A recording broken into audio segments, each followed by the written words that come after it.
Welcome to Witness Stories. So, in consideration of the last video, I wanted to present an example of the interference of human mass mind and the interplay relating to your worldview. So, about this idea of worldview. Your concept of the world around you guides and limits what solutions and opportunities you can access. And in fact, worldview considerations are one of the reasons why I have witness stories. You watch some of these videos, try some stuff, get your own witness interaction, be your own witness. It will change your worldview, and then more things about your world and opportunities around you will present themselves.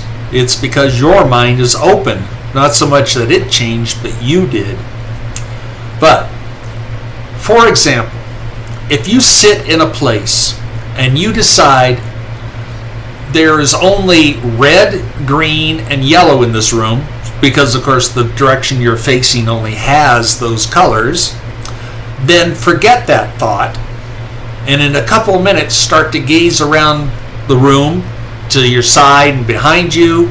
You are very less likely, or at least very slow, to see anything blue. You've already made up your mind. Your worldview is set. But if you instead say to yourself, there is blue almost everywhere, even where you don't expect to find it. Even maybe in this room, if I look enough, although I don't see anything right now, but there's probably blue here somewhere. Then again, forget that thought, and in a few minutes, look around. You are likely to find some blue, if there isn't any, if any is there, to find it almost immediately. Now that last case will become even more pronounced if you had also added the thought and feeling that I love blue. Your body and senses will be more quick to bring this forward into your mindscape.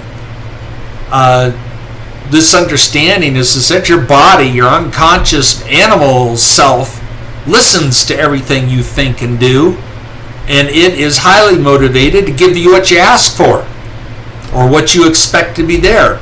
It listens to you and it says, oh, nothing's there to worry about. I'm not going to look for it, and I'm not going to present it to his mind. It kind of makes it feel like there's a separation, that there's a body versus a mind, and that we're not always a single unit, and that is true. But on the other hand, it's also true that you are a single unit. But this is one of the ways that your subconscious works. There's also the subconscious that is the superconscious that also does stuff in response to your worldview and your programming. So, for this video's purpose, here's another example. I am a programmer since before PCs came into play. And I was interested in programming a game or two way back in that day. As individual desktop computers came around, this is still before PCs, and they only had screens that just had letters on them. I was interested in programming a game or two. I even made one I called Dive, Dive, Dive. It was a very basic letters on the screen kind of a thing. And oddly, a game with that name appeared in the public sphere with that same name within a few years. But very quickly after that, you needed a full team to produce a game before your technology was outdated before you even released the game. They had to come out faster than one person developing it, even as they became more complex and harder to do, and more graphic. So after games had become graphic, and a few more years later, it was becoming a common belief that all the game types by category had been discovered, and everything after that were just remakes of prior ones with facelifts. There's only about a half a dozen really actually fundamentally different types. This idea depressed me a bit to think of that.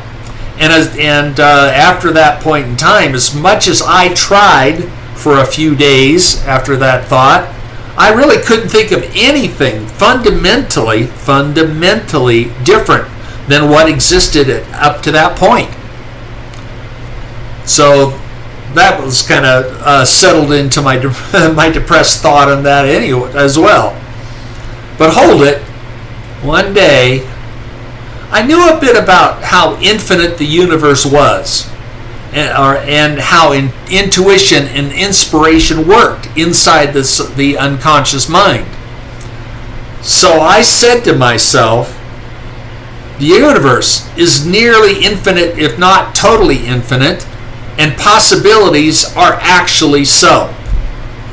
So I cleared my mind, and after a few minutes of mindfulness, which actually means intentional emptiness, you just wait for the thought to come back to you.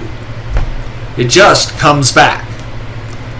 And just after that, the tigers are out, and I had about 5 new ideas in a row that were fundamentally different than what had happened up to that point. And of course, within a couple of years, several of those ideas popped up into the world as games people were providing. That relieved me quite a bit from that thought form, but it didn't change my life, since at that point I didn't really want to tie myself down to just game development, because once you do that, even in a creative environment, you become just one cog in a big wheel, and it gets very repetitive and not very fun for a person who's creative and intuitive. Even though somebody else comes up with the idea of the game, but then you just have to act like an ant in the anthill and program it. Not my bag.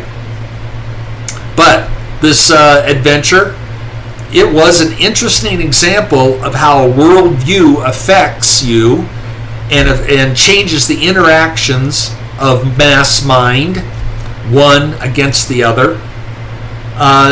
As was being described in the prior video, mass mind is not something you want to be chained to.